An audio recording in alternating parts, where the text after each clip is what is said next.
The cork comes out with a wet little sigh just as I step through the living room doors. Daniel is standing beneath our wedding photograph with one hand around a bottle of 2008 Dom Perignon and my brass cellar key looped over his index finger. 12 wooden cases are stacked around him like he's the winning bidder at an auction. "To Mom," he says, raising the bottle while Lorraine's old college friends lift their glasses. "Who deserves something unforgettable? Mara's collection is now your reunion gift." Lorraine presses both hands to her chest. "The whole collection?" Everyone laughs. "Within reason," Daniel says, smiling at me as if we share the joke. Lorraine points toward the cases. "Then the burgundy goes home with Joni. Celeste gets the champagne. And Sylvia, you are absolutely taking that Barolo after what you paid for the rental house." My phone vibrates inside my purse. "Cellar removal complete." A red banner fills the screen beneath it, .12, cases flagged. Daniel sees me standing there. His smile changes, but only around the edges. That is the question I cannot answer. Why does my husband look caught when he's behaving as though I agreed? Lorraine reaches me first, smelling of gardenia and the perfume samples she layers because she refuses to choose one. "Mara, sweetheart, you missed his speech." I caught the important part. I told him this was too much. She places a hand on my arm and turns toward her friends. "Didn't I tell you? I said one case would be beyond generous." "You said 3, Daniel calls. More laughter. Lorraine squeezes my arm. He gets grand when he's emotional. Celeste Dunn stands near the fireplace with an empty glass and the patient expression of a woman waiting for a delayed train. She's the only person in the room who isn't smiling. Her eyes move from the cellar key to my face. I slip my phone back into my purse. Our house was never designed for hiding. The rear wall is glass from the limestone floor to the roofline, so the late afternoon sun lays everyone's reflection over the valley. Lorraine's reunion guests drift through the light carrying napkins, champagne flutes, and plates from the caterer I recommended but did not book. My dining table has been pushed against the wall and covered in photographs from their years at Benton College. Daniel told me 12 women were coming for cocktails. There are 27 people in my living room. A man I don't recognize is using one of my cream bottle tags as a coaster. I cross the room and lift his glass. "Oh." He looks at the tag beneath it. "Sorry, thought it was part of the decorations." It isn't. I wipe off the ring of condensation with my thumb. The ink has bled across 3 words. New Year's Eve, Daniel. The man gives me an embarrassed smile and escapes toward the cheese board. Daniel appears beside me. "Can we not do this right here?" I'm picking up a tag. "You're making a face. What face should I make? The one where you understand that my mother has one good weekend." He says it quietly, still smiling for anyone who might glance over. He has always been good at dividing his face from his voice. In negotiations, people mistake that for calm. At home, I used to mistake it for care. I hold out my hand. "What?" "The key." His fingers close around it. "Mara, you opened my cellar. We opened a bottle. There are 12 cases in the living room. They're not leaving tonight." Lorraine passes behind him carrying the open Dom by its neck. Joni says her driver can take hers now. Daniel closes his eyes for half a second. "Within reason," I remind him. Lorraine looks between us. "Is there a problem?" He answers before I can. "No." That single word lands harder than the sight of the cases. There had been plenty of smaller words before it. "Later. Fine. Don't worry. Just this once." Each one had covered something Lorraine wanted, and I was expected to make possible. The club payment she forgot twice in 1 year. The housekeeper Daniel hired after Lorraine's back started bothering her, then paid from our joint account because his mother found direct deposits confusing. The private dining room I secured for her birthday after she rejected 4 restaurants and called the 5th one loud. None of it had felt large enough to turn into a war. That was Daniel's gift. He could break a boundary into pieces so small I looked unreasonable trying to gather them. I curl the damp cream tag into my palm. "Give me the key." Lorraine's voice drops. You keep wine down there, Mara, not state secrets. And yet Daniel changed the code. Her eyes flicked to him. That is new information to her, or she performs new information beautifully. Daniel puts his hand at my elbow. Office, please.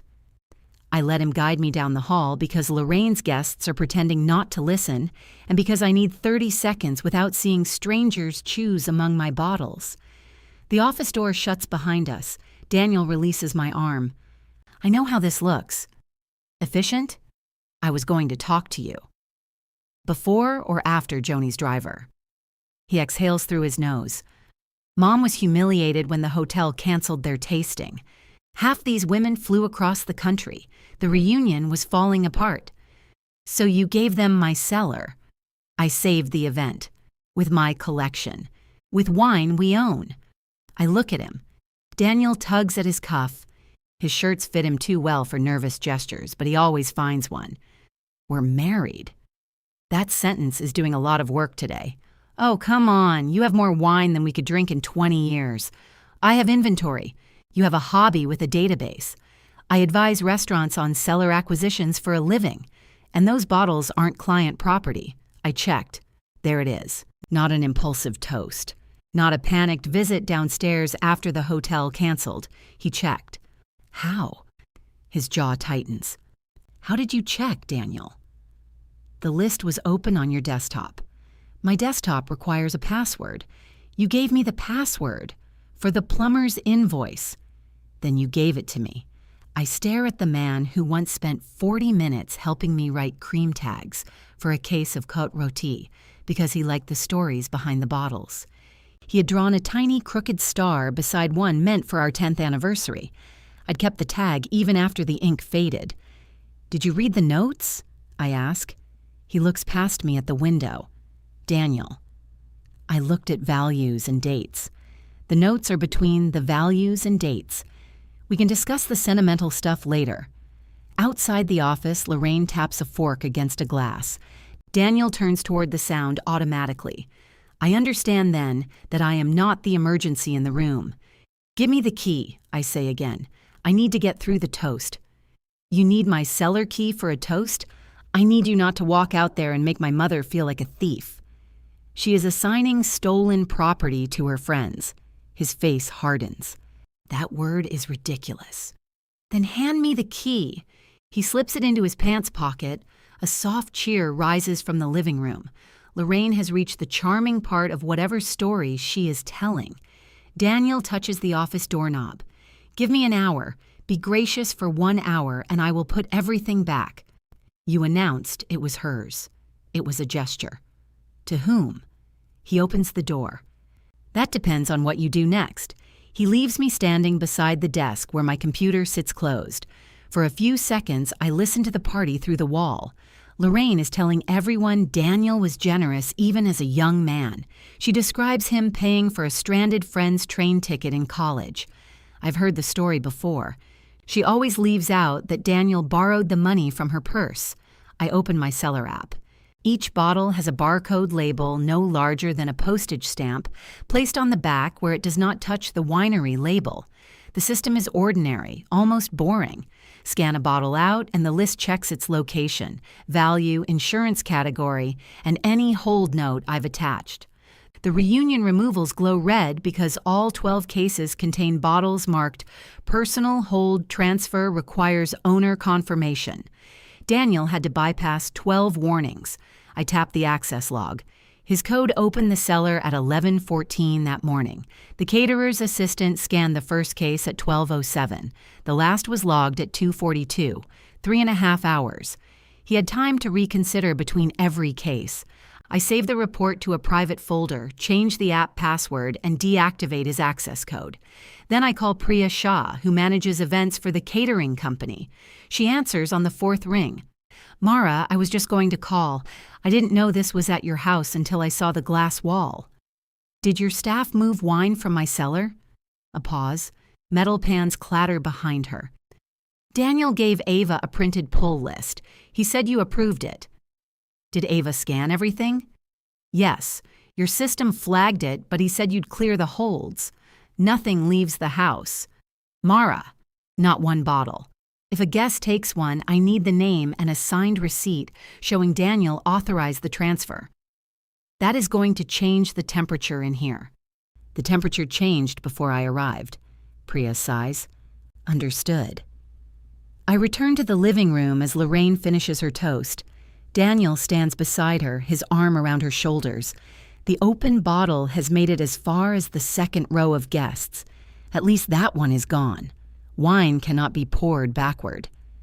Before everyone starts fighting over the good stuff, Priya says brightly from near the dining table, we need to finish our event inventory. Unopened bottles and cases will stay in the staging area until checkout. Lorraine's laugh comes a beat late. Checkout? Standard procedure. This is a private gift. Priya's smile could survive a flood. And a private home.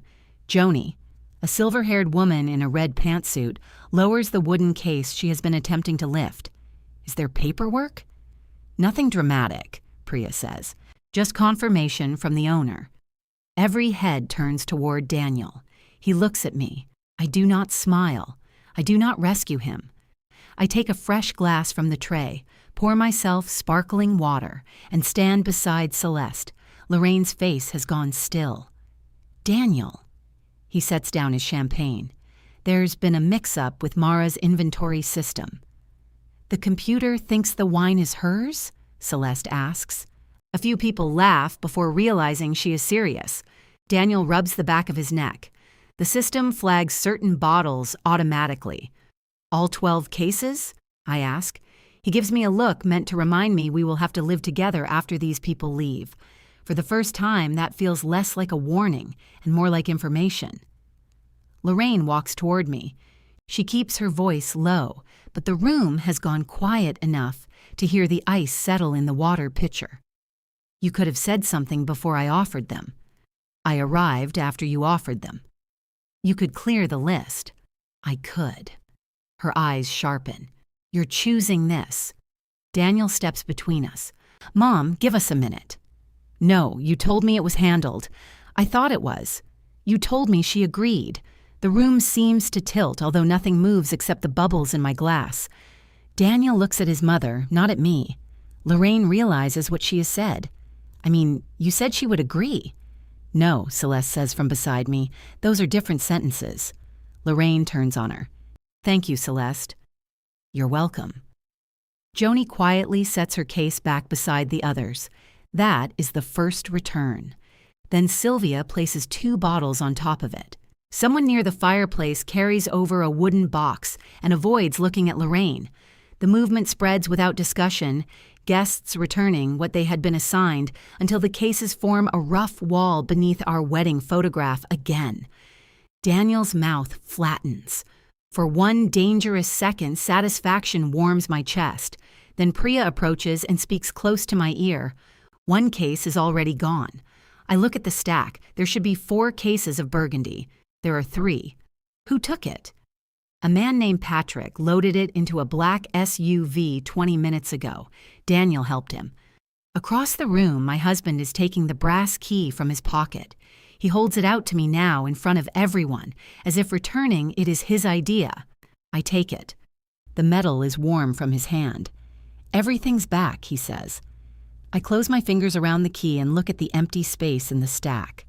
No, I say, it isn't. Daniel's eyes move to Priya. She does not blink. Patrick Holland left with 1 case of Burgundy. Ava saw you load it. Patrick is Mom's cousin. That doesn't make his trunk part of our cellar. Lorraine gives a brittle laugh. He had a flight. I told him he could go. With $40,000 of my wine? The number changes the room. A woman near the kitchen whispers, "Oh, Lorraine," as if she has dropped a pie. Daniel's face drains. That case isn't worth $40,000. It is at replacement value. You said 12 to 15. Per bottle. For the cheaper selections you printed. Lorraine sets her glass down so hard the stem snaps. The bowl tips onto the limestone and rolls, leaving a bright crescent of wine. Priya motions to a server, but I crouch first and pick up the broken stem. Mara, leave that, Daniel says. I place it on a napkin. Call Patrick. Can we take 5 minutes? He's driving away with a case you gave him. Call him.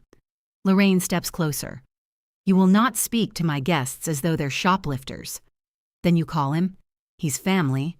So is Daniel. That hasn't helped. Celeste makes a small sound that might be a cough. Lorraine shoots her a look sharp enough to cut the other champagne glasses. Daniel reaches for my elbow again. I move before he touches me. I'll call him, he says. He walks toward the kitchen, already pulling out his phone. I follow. Lorraine follows me. By the time we reach the island, the reunion has broken into hushed clusters. People who spent an hour talking over one another now hear everything. Priya begins directing her staff to move the cases away from the door. She does it gently, as if the wine itself has become embarrassed. Daniel puts his phone to his ear. Patrick? Hey, tiny mix-up.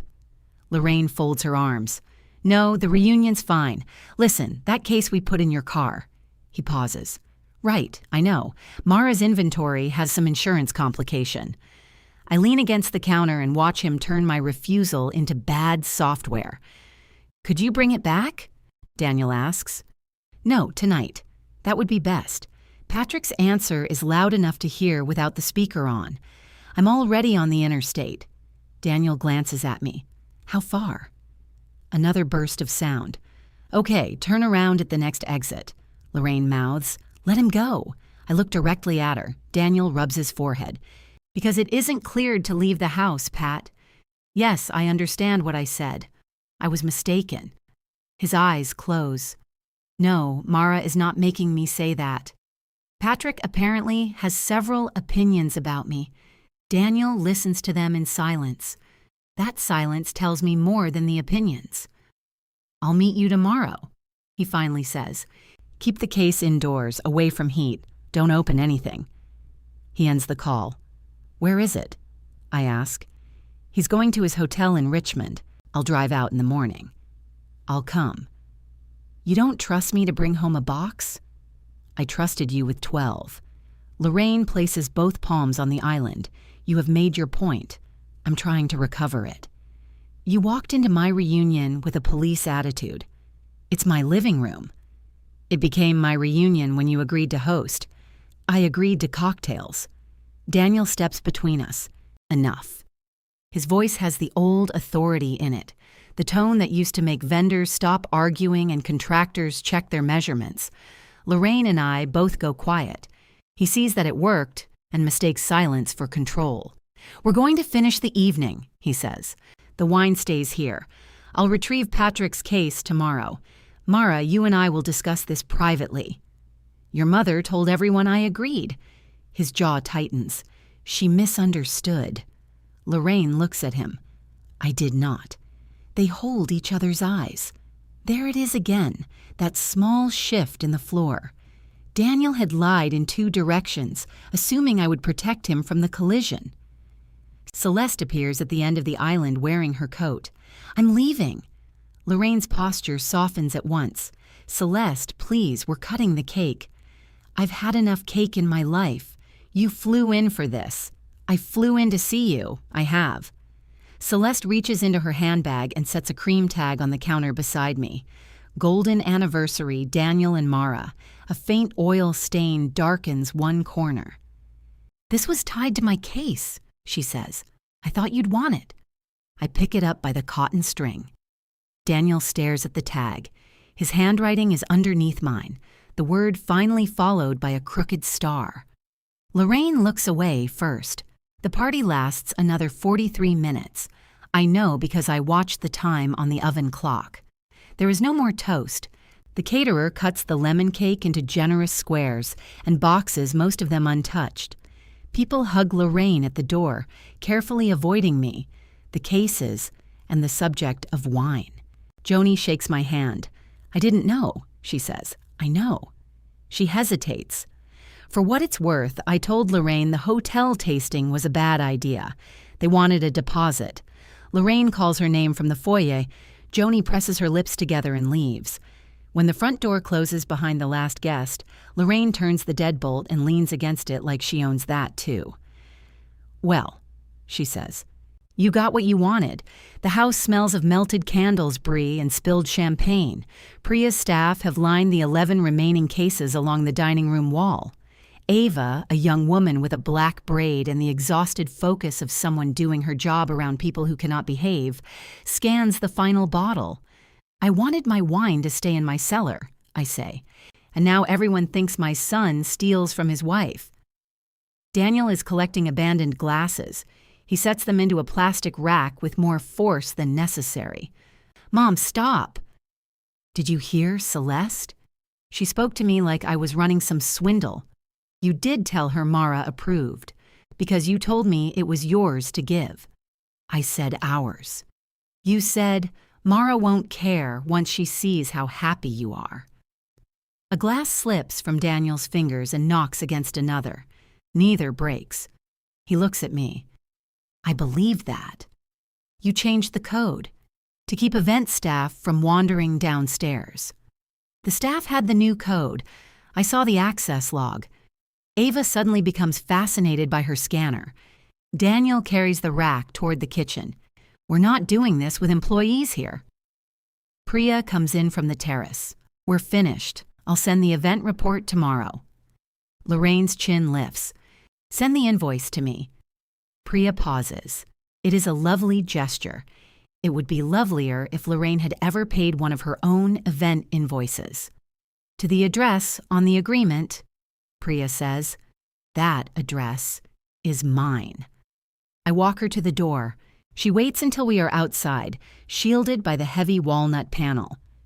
You want us to move the cases back downstairs? She asks. I don't want Daniel or Lorraine near them. I can put them in the locked service pantry. You have the key? I nod. Photograph each case before you go to bed. There's a split board on the burgundy stack, and I saw moisture under one of the champagne boxes. My stomach tightens. How long were they on the terrace? Ava says 2 hours, in the sun for part of it. Of course they were. I'm sorry. You didn't carry them out. No, but I put my staff in your cellar based on an email from Daniel. I should have called you. You thought my husband could speak for me. Priya's mouth twists. Apparently that's going around. I almost laugh. It comes out as air. After her vans leave, Daniel and I carry the cases into the service pantry. Lorraine does not help. She sits at the kitchen island eating the sugar flowers from the abandoned cake. The split burgundy case contains 2 bottles with seeping corks. Dark red stains run beneath the capsules. 3 champagne bottles are warm to the touch. Another case has been repacked badly. The dividers forced backward so the labels rub against raw wood. I photograph everything. Daniel watches me crouch beside the cases. Insurance covers heat damage. Insurance covers accidents. This was an accident. You carried it into the sun. I didn't know they'd set the cases there. You knew where they weren't. He leans against the pantry door. I can replace whatever was damaged. You don't even know what you took. I used your list. You used the price column. That was the point of the gift. I wanted it to feel significant. I stand with my phone in my hand. You wanted your mother's friends to know you gave her expensive wine. I wanted her to feel valued. What did you want me to feel? He opens his mouth. Lorraine calls from the kitchen. Daniel, I need a ride. We both look toward her voice. He gives a short, humorless laugh. You can't possibly expect me to answer that while you're documenting me like a crime scene. I expect you to answer it because you had 3.5 hours to choose. He walks away. I lock the pantry, slide the key off my ring, and put it in the zippered pocket of my purse beside the brass cellar key. Lorraine refuses to speak to me before she leaves. At the front door, she wraps her scarf twice around her neck, although the evening is warm. You embarrassed the wrong person today, she tells me. Daniel is standing behind her, holding her overnight bag. I didn't assign your things to strangers. You assigned your things more importance than people. Those are easy categories when the things belong to someone else. Her expression changes, not softened exactly, but narrowed into something more honest. You think I asked him to hurt you, she says. I asked my son to come through for me. There's a difference. for you." Daniel opens the door. He drives her home. I go downstairs. The cellar looks as though a search has taken place. Empty spaces interrupt the racks. The rolling ladder is parked crooked beneath the Italian section. A printed copy of my inventory lies on the tasting table, marked with yellow highlighter and Daniel's handwriting. Good story. Recognizable label. Mom likes French. Besides 6 of the selections, he has written, "Hold for DM," and drawn a question mark. He saw the cream tags. He was uncertain enough to mark them. Then he took the bottles. A pile of cut cotton strings rests near the trash. I sit at the table and straighten them one by one. When Daniel returns, he finds me there. He has taken off his jacket. His tie is in his pocket. Without Lorraine beside him, he looks less like a man defending a decision and more like a man arriving late to its cost. "Mom says she won't come back here," he says. I keep untangling strings. She's upset. I noticed. She feels ambushed. So did I. He sits across from me. Between us are the pull list and the notes he made while choosing my wine. "I handled it badly," he says. It is close enough to an apology that part of me reaches for it from habit. "You handled it for hours." I got carried away. "You planned the cases before today." He glances at the papers. The hotel canceled Tuesday. Mom was panicking. She said the whole weekend would make her look cheap. And that became my responsibility? No, it became mine. His correction is so sincere it frightens me. He believes taking from me is the same as giving from himself. He leans forward. "Let me fix it. I'll get Patrick's case. I'll pay for the damaged bottles. I'll book us with someone, a counselor, whatever you want."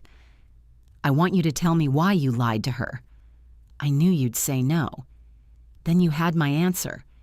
You say no to her before you hear the question, because I know who pays afterward." His face goes cold. There it is. What? The ledger. Every dinner, every favor, every time you've helped my mother. You store it all up and call it evidence. I store invoices. Your mother sends requests. You enjoyed helping until you decided it made you superior. The brass key digs into my palm inside my purse pocket. I rise from the table. Daniel's anger falters. "Where are you going?" "To bed. We're in the middle of this." "No, you finished it before I got home." He follows me upstairs, but he sleeps in the guest room. At 7 the next morning, I am waiting by the garage with 2 coffees.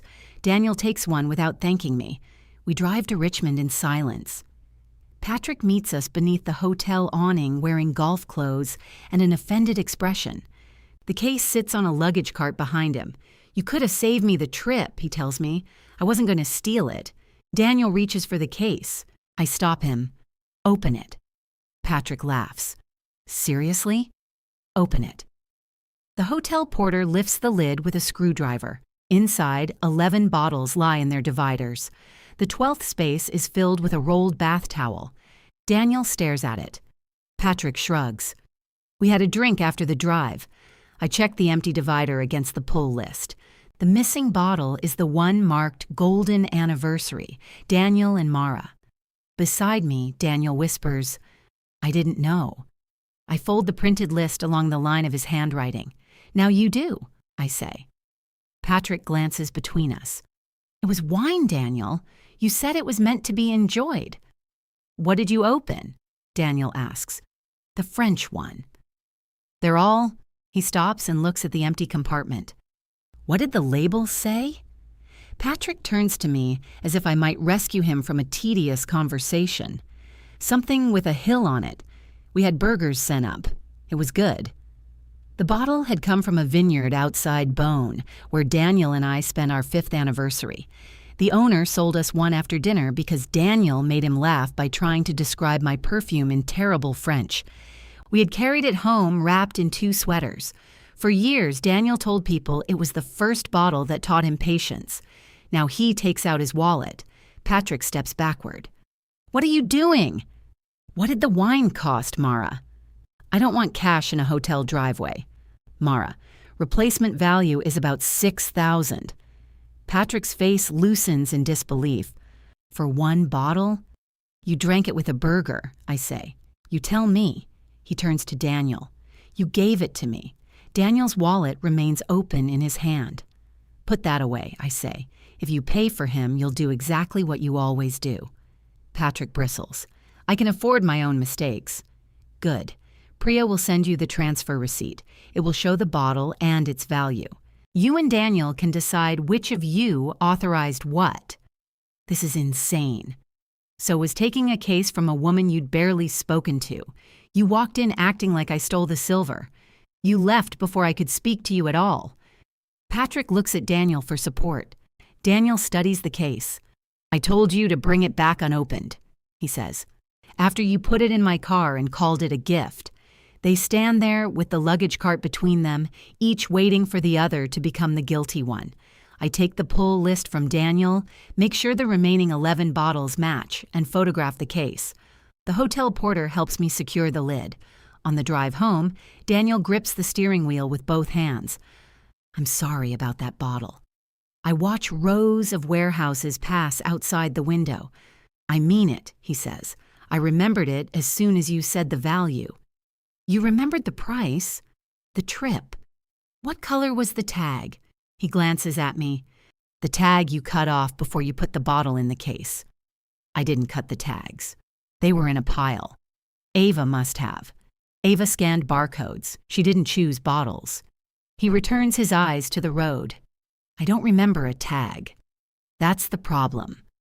At home, I place the 11 returned bottles in a quarantine rack so I can check for heat exposure.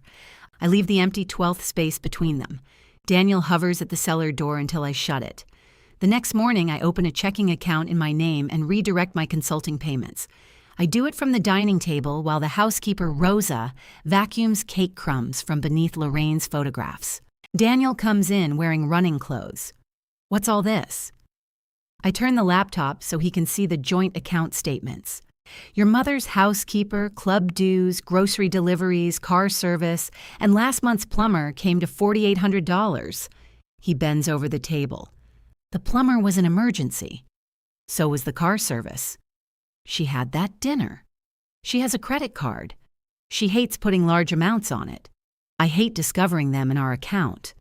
He straightens. You know I cover those. Sometimes. Usually after I remind you.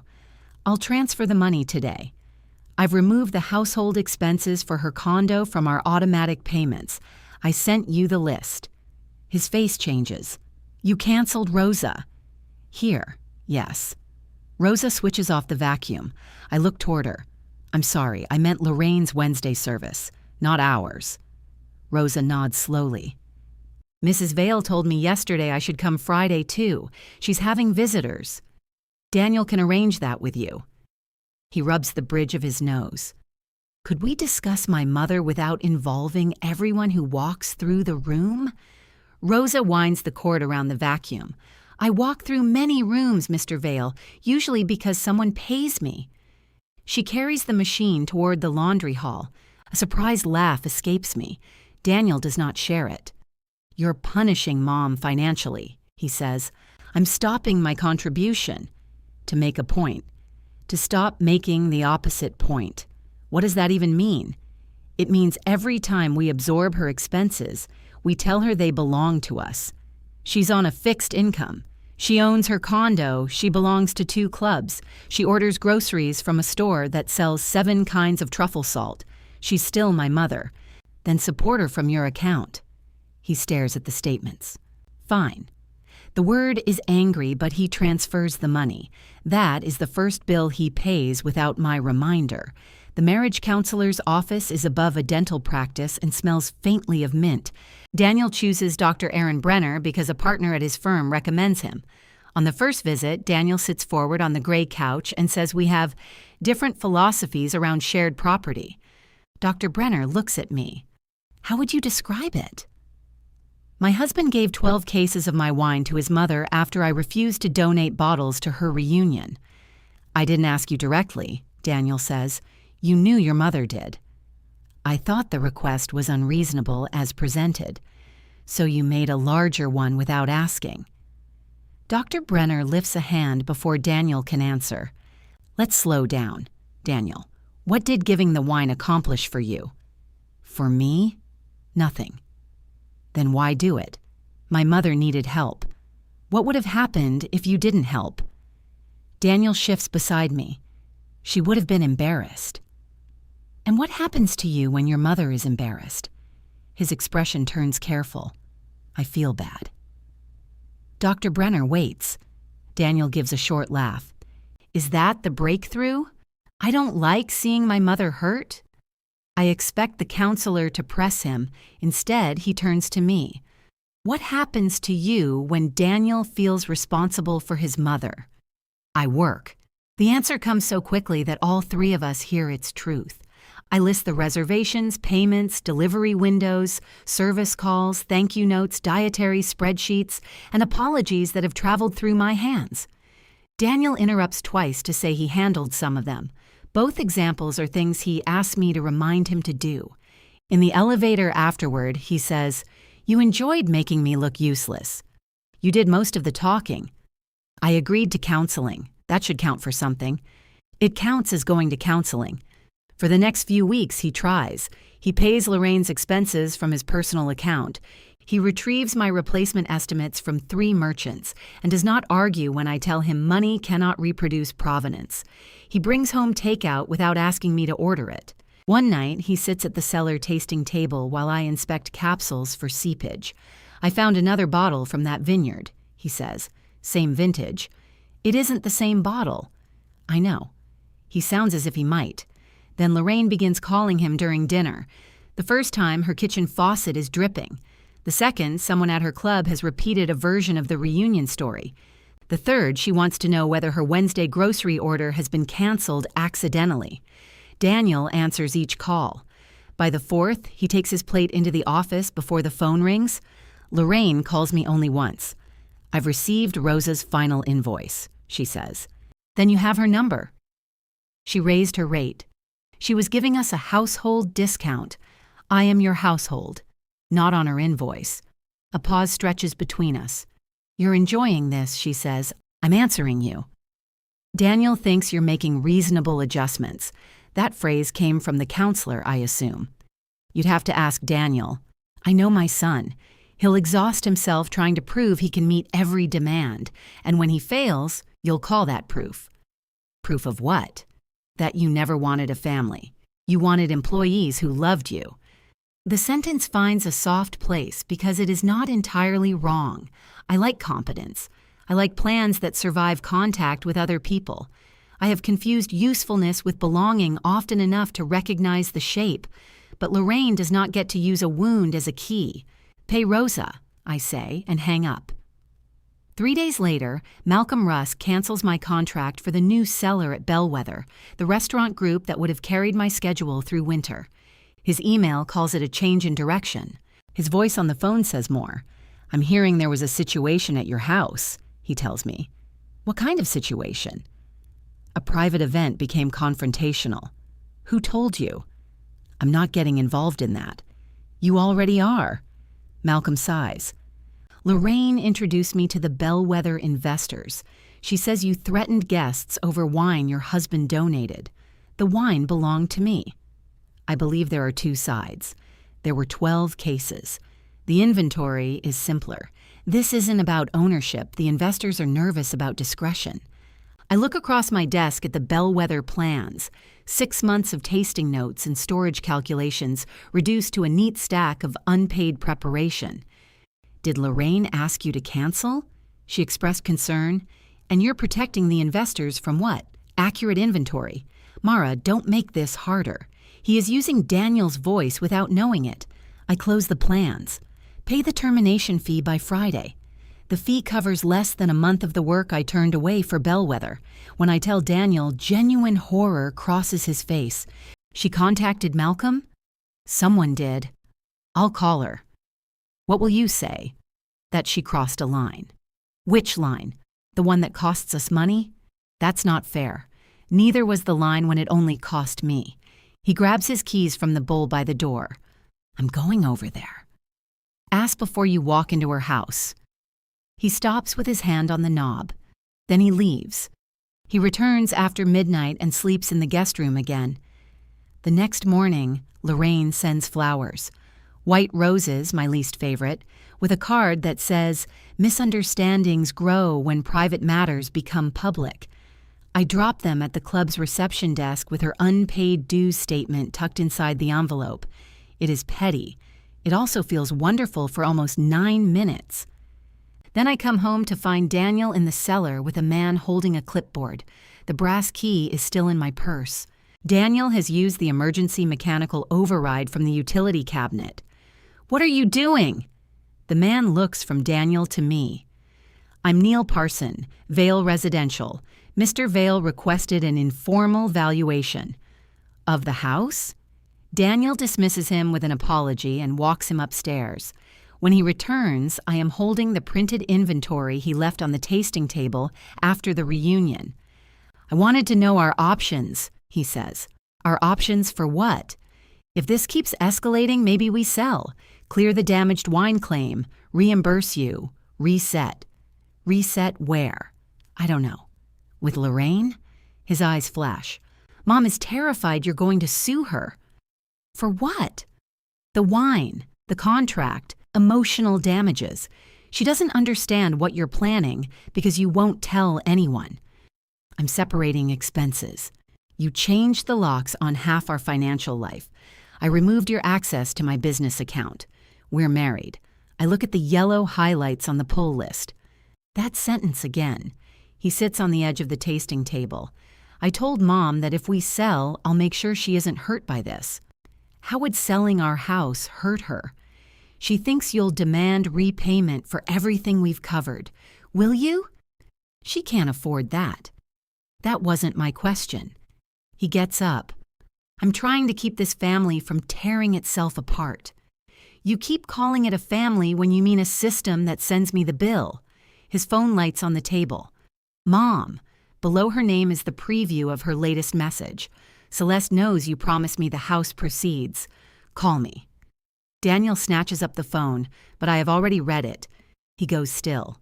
I place the pull list between us. "You offered her money from this house?" "It wasn't an offer." "What was it?" "Reassurance. Using my share." "I said I would take care of her after we settled everything." "You haven't settled anything with me." "She was panicking.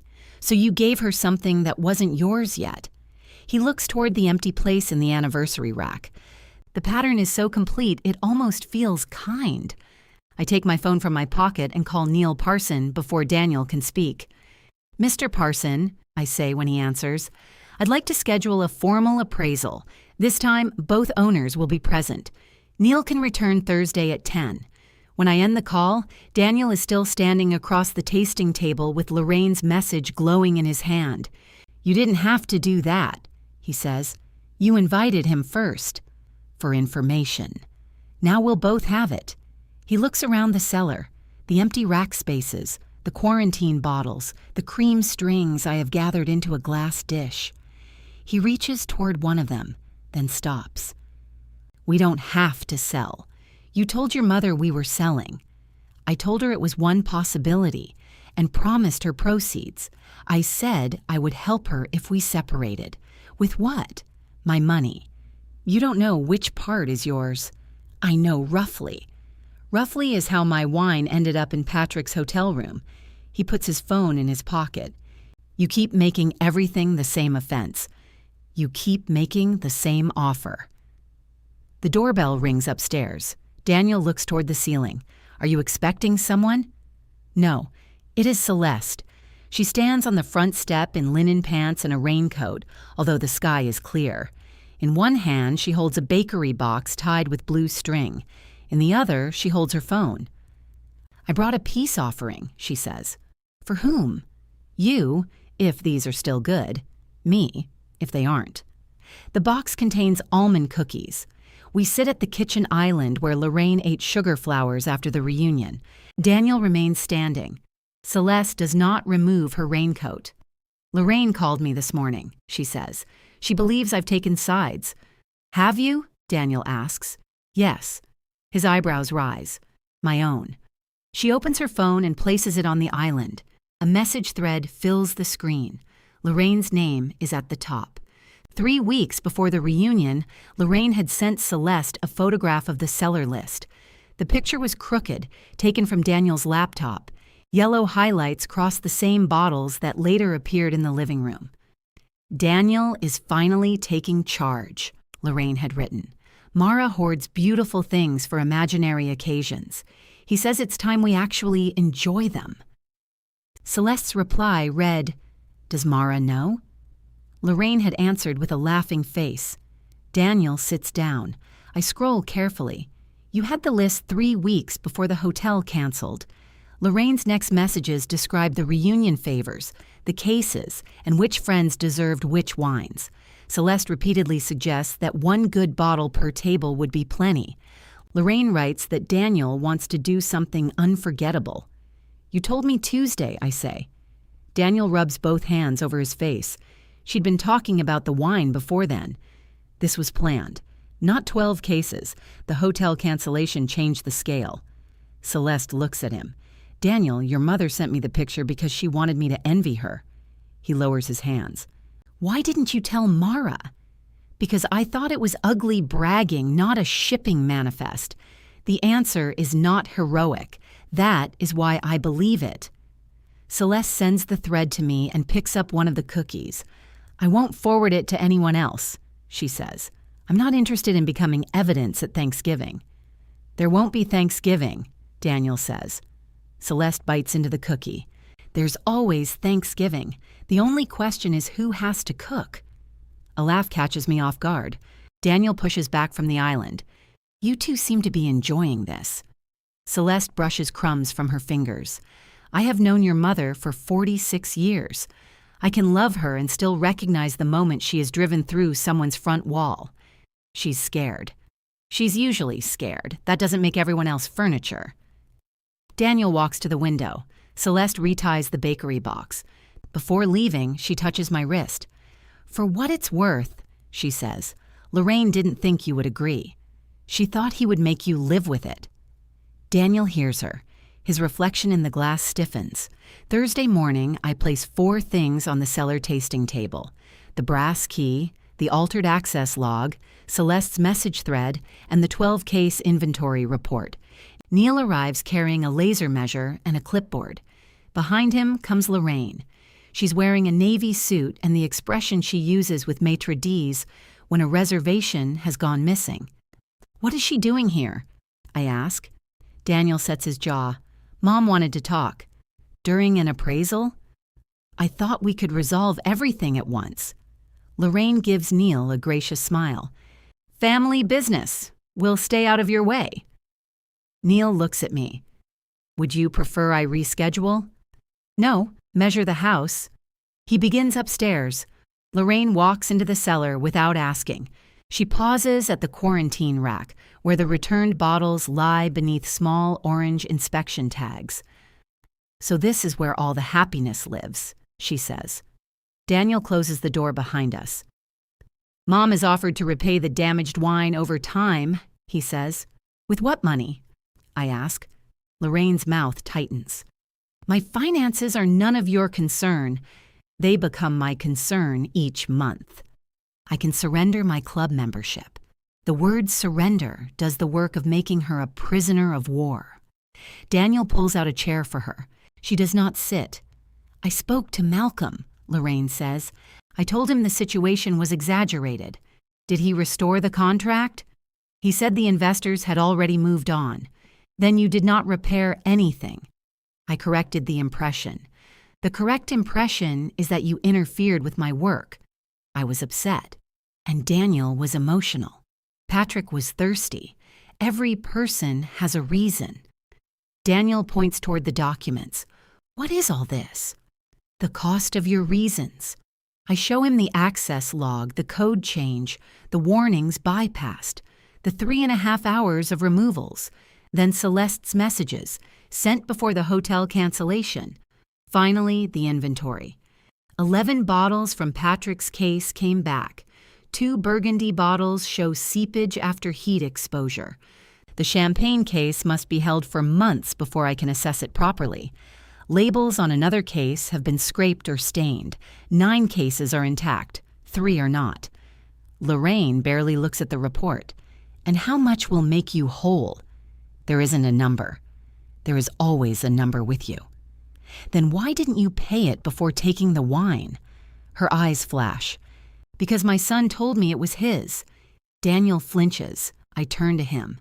That is the part you keep trying to spread around. It isn't hers. Mara, he says quietly, she wanted something. You made a promise. Then you used me to keep it. I know. No, you know it went badly. I know I betrayed you. The words settle in the cool cellar air. Lorraine turns toward him. Daniel. He does not look at her. I did. For one instant, I see the man who wrote finally beneath my anniversary tag. He looks tired and frightened and sincere. I love him enough that the papers on the table blur. Then Lorraine says, "Tell her the rest." He closes his eyes. What rest? I ask. Lorraine folds her arms. He has offered to replace what was damaged and cover your bellwether loss from his share when the house sells. I said I would decline anything for myself. Mom, I am trying to show her you aren't stealing. You offered me house money to replace what you took from me, I say, and told her she would be taken care of from the same money. Daniel pulls out a chair and sits. I thought there would be enough. For the wine, the contract, Lorraine, and whatever life you planned after me? I hadn't planned a life after you. That's worse. Neil's footsteps cross the floor overhead. I slide a 5th document from my folder. It is a proposed property agreement reviewed by a mediator. Neil's appraisal will supply the final market value. Daniel has 30 days to qualify for refinancing and buy my share of the equity. The mortgage, taxes, insurance, maintenance, and every payment he chooses to make for Lorraine will be his alone. If he cannot qualify, we list the house. Daniel reads the first page twice. You already had this prepared. After I found Neil in the cellar. You're giving me 30 days to save our home. I'm giving you a chance to keep it. With all the expenses. That's what keeping it means. Lorraine takes the document from him. This is coercive. It is an option. You know he can't carry this place and help me. Yes. Her face changes as she understands that I am no longer arguing about whether he should help her. I am simply refusing to do it with him. She drops the pages on the table. Call her bluff. Daniel looks up. Let the house go on the market, she says. She loves this place. The light, the cellar, all these precious little labels. She'll panic before the first open house. The valley shines through the glass wall above us. Daniel and I chose this house because sunset entered every room. I chose the limestone flooring because it stayed cool. I spent 6 months designing the cellar racks and another month arguing for the rolling ladder. Lorraine is right about how much I love it. That does not make her right about what I will do. I toured a rental yesterday, I say. Brick townhouse, small kitchen. The cellar used to be a coal room. Daniel looks as if I have struck him. You're leaving? I'm choosing somewhere my keys work. Lorraine turns to her son. She's punishing you. He keeps looking at me. No, he says. She's making me pay my own bill. Lorraine's lips part. Daniel gathers the agreement into a neat stack. I'll take the 30 days. She grabs his wrist. You cannot refinance this house alone. I can try. And if you do, there will be nothing left for anyone else. He gently removes her hand. That's the point, Mom. Neil returns with his measurements. He gives us the preliminary range at the kitchen island. It is fair, less than Daniel hoped, and slightly more than I expected. Daniel asks practical questions about comparable sales. Lorraine stands by the window, staring through her own reflection. For 26 days, Daniel tries to keep the house. He cancels Lorraine's car service and tells her she must arrange her own grocery account. He ends Rosa's Wednesday payments. He withdraws from one of his investment funds and calculates the penalty. Mortgage officers ask for statements, debt ratios, tax returns, and proof that the support transfers are discretionary. On the 27th day, the lender declines him. He sits at the dining table with the letter open between us. If I stop helping Mom completely, they might reconsider in 6 months. Can you? He looks toward the cellar door. I don't know. It is the first honest answer he has given me without being cornered. Our listing agreement lies beside the decline letter. Daniel picks up the pen, but his hand remains above the signature line. I did love our life, he says. So did I. I thought because you could handle things, they didn't hurt you. I handled them because they hurt. He looks down. I kept thinking I had to choose between disappointing her and upsetting you, he says. You always recovered faster. The cruelty of it is so plain that neither of us needs to name it. He signs. The house sells to a couple who admire the glass wall and have no interest in purchasing the wine. After the mortgage and costs are paid, Daniel and I divide the remaining equity according to the agreement. My damaged bottle reimbursement comes from his share. He pays the bellwether termination loss too, although he argues over the amount for 3 days. Lorraine resigns from one club and keeps the other. She hires Rosa twice a month instead of weekly. She and Celeste stop speaking after Celeste refuses to apologize for sending me the messages. Daniel rents an apartment 15 minutes from Lorraine's condo. He sends me one email after the separation papers are complete. I found the cellar key in the photograph from our closing day. I meant what I said when I gave it to you. I do not answer. The townhouse kitchen has one narrow window and a stove that clicks before it lights. The old coal room smells of brick dust until I scrub the walls twice and seal the floor. 9 intact cases fit along the north wall. The bottles from the other 3 cases take up a short quarantine rack beneath the stairs. I keep the empty space where the anniversary bottle should have been. On my first evening there, Priya brings Thai food and a cheap sparkling wine that requires no inventory. Rosa comes after work with a small brass hook she found at a hardware store. For the important key, she says. After they leave, I sit alone on the bottom step and begin tying cream tags onto the new bottles. Nothing grand. A California Syrah from a restaurant that paid on time.